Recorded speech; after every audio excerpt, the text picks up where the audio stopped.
Good morning, everyone. Strafegal. We're doing something a little...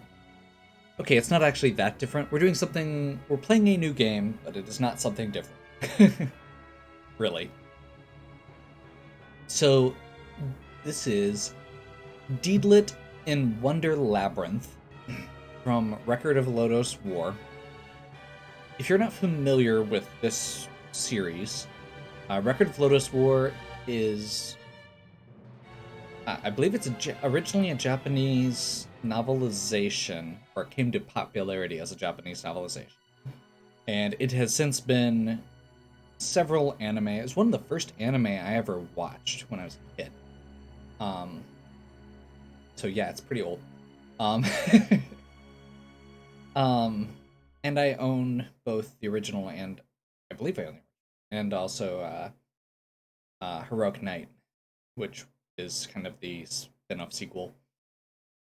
The original property was actually a... I'm trying to think of the best way to put that. It's almost like an actual play D&D campaign like we'd have now. Like, it was literally a group of friends was playing D&D with these characters, and they wrote down like transcripts of their game and published them, and then eventually it turned into a novelization and then into an anime and a manga and everything. 6 brave souls. Yep. They fought against evil and brought peace back to Lodoss. A woman among them fell in love with one of the brave souls and swore her love eternal. Their love continued to grow as the years passed. The cold wind blows on. A single bird flies against the wind. The wind rattles the branches of the trees. Her name is Deedlit. She awakens. So yeah, I am not sure exactly where this is supposed to take place as far as the continuity of the story goes. I mean, obviously after the original Lodoss at some point is basically what I've picked up. Must have fallen asleep. But it plays a lot like Castlevania Symphony of the Night. This is a Metroidvania. If the after image backdash didn't give it away. Start. So we're gonna go ahead and start going this direction. Right off the bat, we find goblins. Pick up a club, apparently. Okay.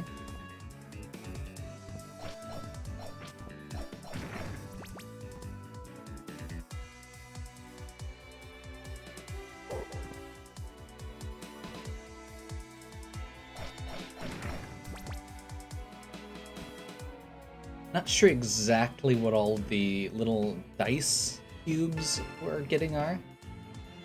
Okay. Sylph, Spirit of the Wind. So you can hold A to hover. You cannot hover above areas where there is no ground below. So basically, it is genuinely a hover, which is neat. And then you can use directional buttons to move to some extent, but you'll freeze in place while pressing right bumper, which is probably wrong. Sylph in a place like this? So in the show, Deedlit's whole thing was always that she's like a shamanistic mage.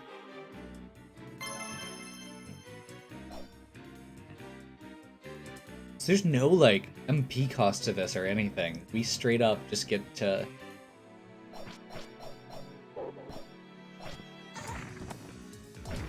It's a little tricky to actually abuse that, but that's pretty cool.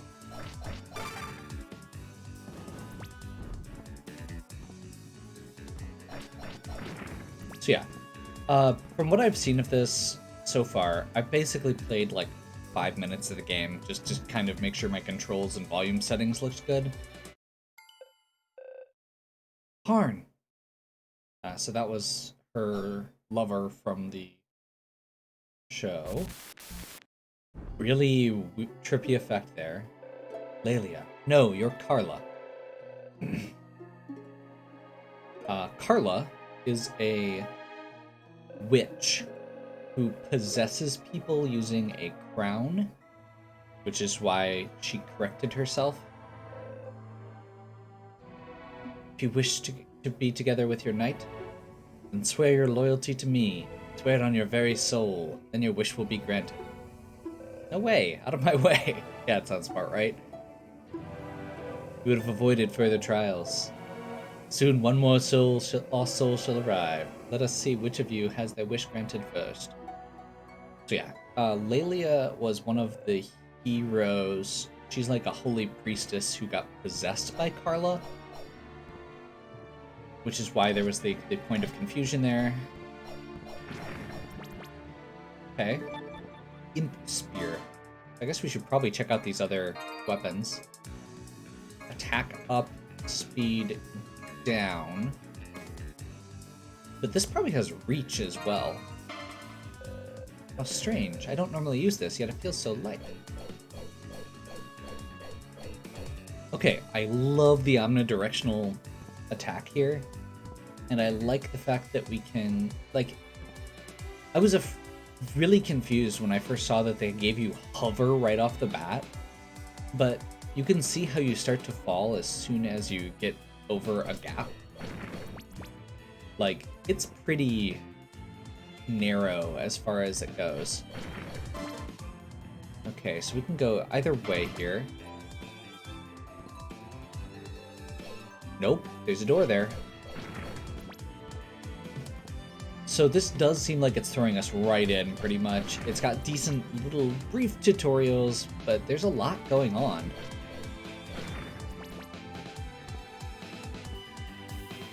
I'm assuming these things hurt me. Yeah, that hurt a lot. Okay. Oh, okay, I'm not sure if we're supposed to be over here yet.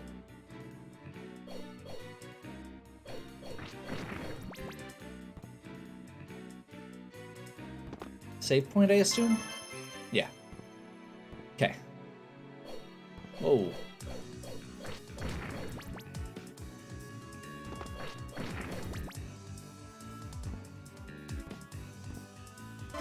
So I guess, yeah, this looks like it might be the right, or like the way to get something unlocked or something. So probably okay. I do love the way that they do the after image with this. It actually, the like really super graceful movement that, like, this is wearing its influences on its sleeve. This is very much Castlevania Symphony of the Night as far as everything here goes. You know, you have weapons, pretty blatant obstacles. I'm assuming we can't get through this.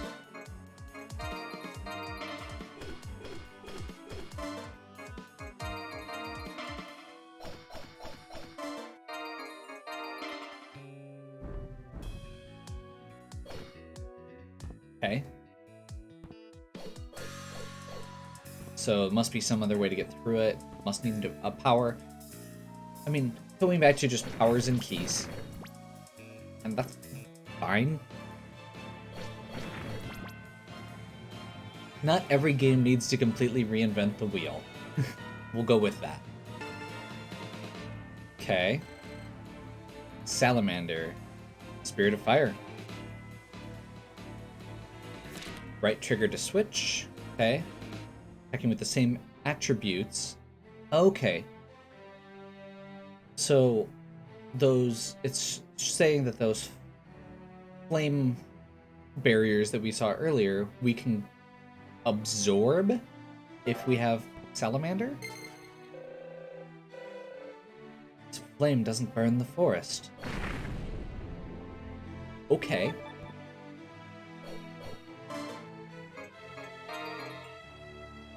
Speed 5. Doesn't have the same reach. I kind of liked the reach there. So we know what Salamander can do now. Break those barrels. I guess we keep going.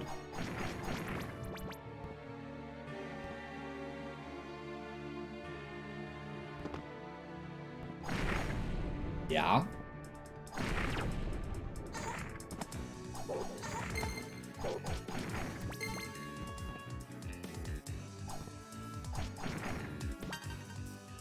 Level 2?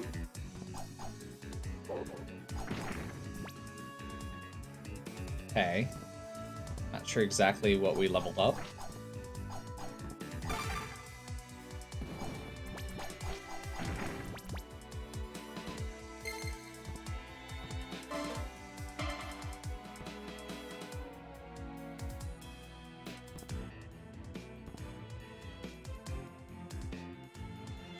Okay. So the barrier of a... Like, this is what I was saying about I like the hover. I like that it's a different take on this sort of power that you would normally get on in this sort of game, but it still has limitations. And that means we'll probably be able to do something with it later to get better flight capabilities. I guess I should double check there's not like a lantern here that we can light or something. No. Okay. I'm actually going to switch back to the Imp Spear.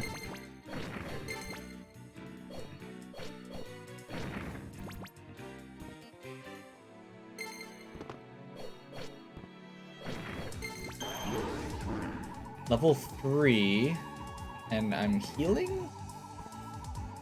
But my level on the left... Okay, so there's like different meters.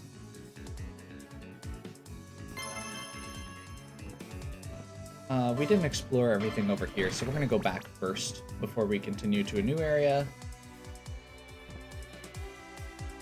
Cubes appearing when attacking or defeating enemies will increase your spirit level, displayed as attack power.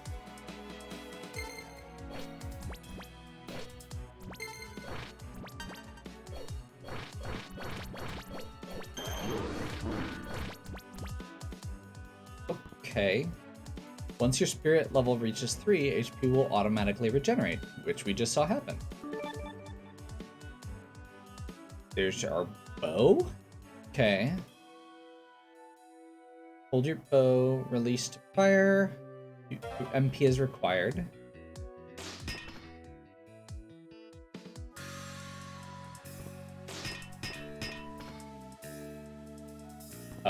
Okay. I'm kind of digging this.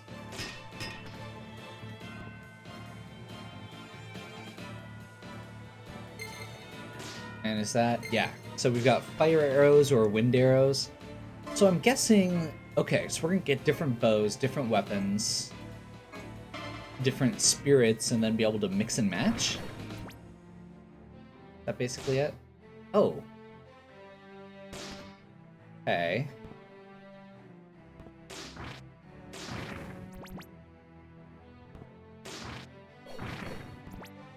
So that the bow does less damage. Good to know. What is this?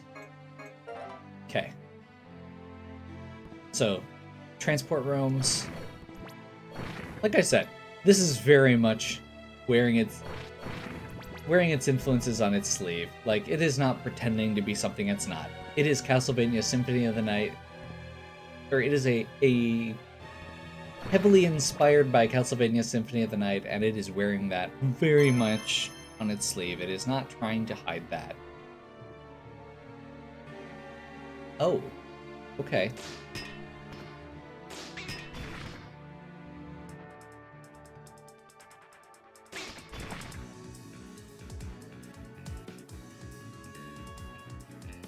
Arrows will ricochet off metal objects. Okay. That's why. Okay. Nice. This looks like it's eventually going to open up and there'll be more down.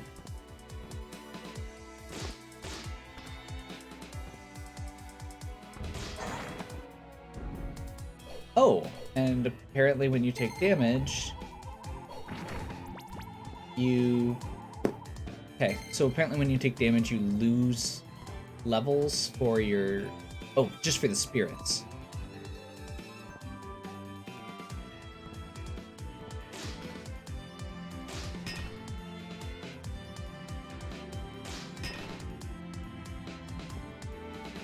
Wait, what? Oh, that is so cool. So it isn't even just okay. I was thinking in terms of like right angles. So that is actually really cool. Used by the hero Allium. Allium. Allium is like the family that like leeks and garlic and stuff are in. Okay, so yeah, we can just jump through that. Very cool.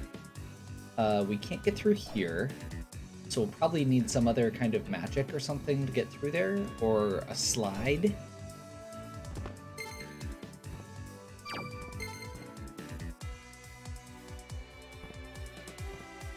Okay.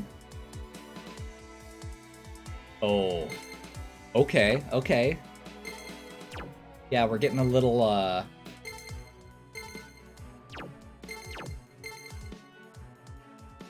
Ikaruga action going on there. Okay. Spirit Magic, Will-O-Wisp.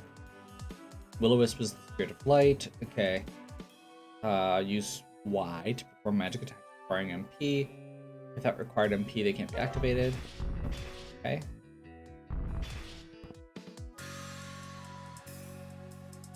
Oh, the costume changed too. I wasn't paying attention. So, we have the traditional blue cape with Sylph, and then a green cape with Salamander. That's cool. Oh. Another cutscene. Okay. That looks like Slain, the sorcerer.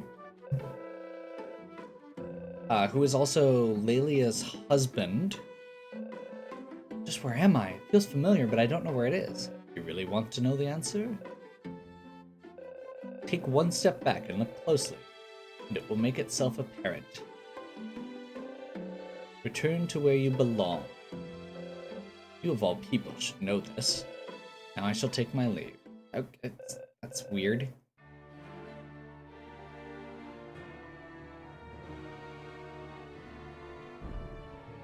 Okay.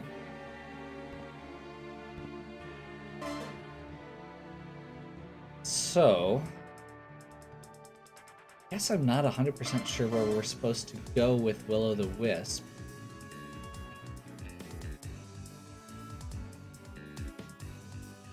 I guess we never went right from the start.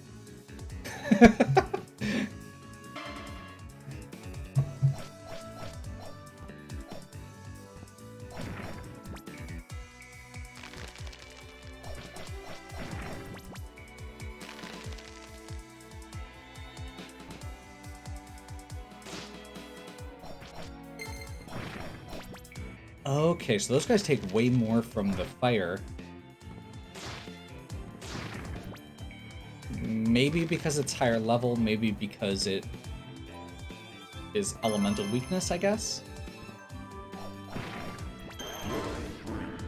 Level 3.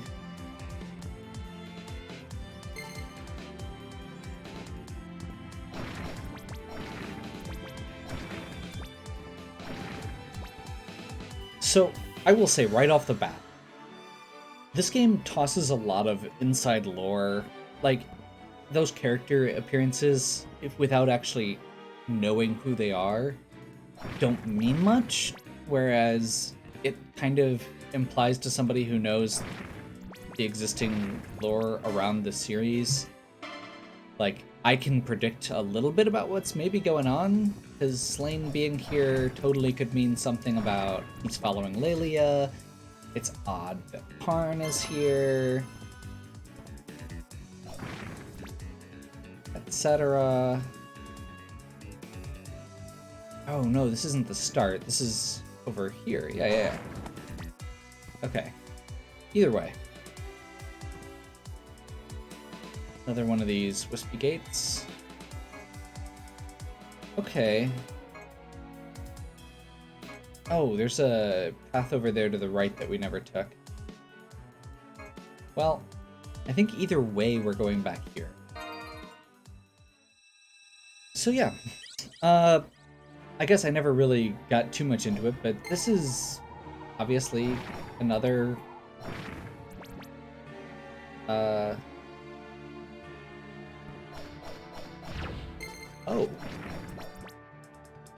Oh, okay, that's really neat, actually. Wait, what? We can go through these blue doors now. Okay, apparently we can go through these blue doors now.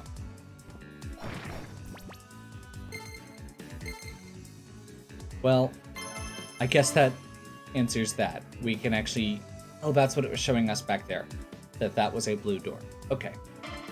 So yeah, I think we're actually going to take our first break here. I haven't played a good Metroidvania in a while. It's been a bit. And this one's been on my list for a while, like I said. It's very much one that was... it was an early access. They didn't have all the levels out. I didn't want to record until they were actually done. And that I'd actually been able to see that whether it was going to be done. But I've been excited about trying this one for a while, just because Record of Lodoss War is one of those things where it is one of the... Even if the show is sometimes kind of clunky, I love the world building in it. It's one of those things you can tell that it's a passion project. You can tell it's something that the guy who made this is a big old nerd who made their... I mean, they literally wrote down their D&D games, and it eventually became, books and then manga, and it's in a lot of ways kind of the predecessor to something like Critical Role that's now getting an animated series made of their characters. So yeah, and it is one of the first things that I really remember loving as a kid, and a lot of its fantasy is probably stuff that stuck with me. So yeah, we're gonna go ahead and wrap here. We'll pick back up next time right where we had left off. Hopefully you are still enjoying. If you are, please give me a like and subscribe. Check out the other content on my channel. If you have any questions or suggestions, please leave them in the comments. And as always, have a good one. We'll catch you next time.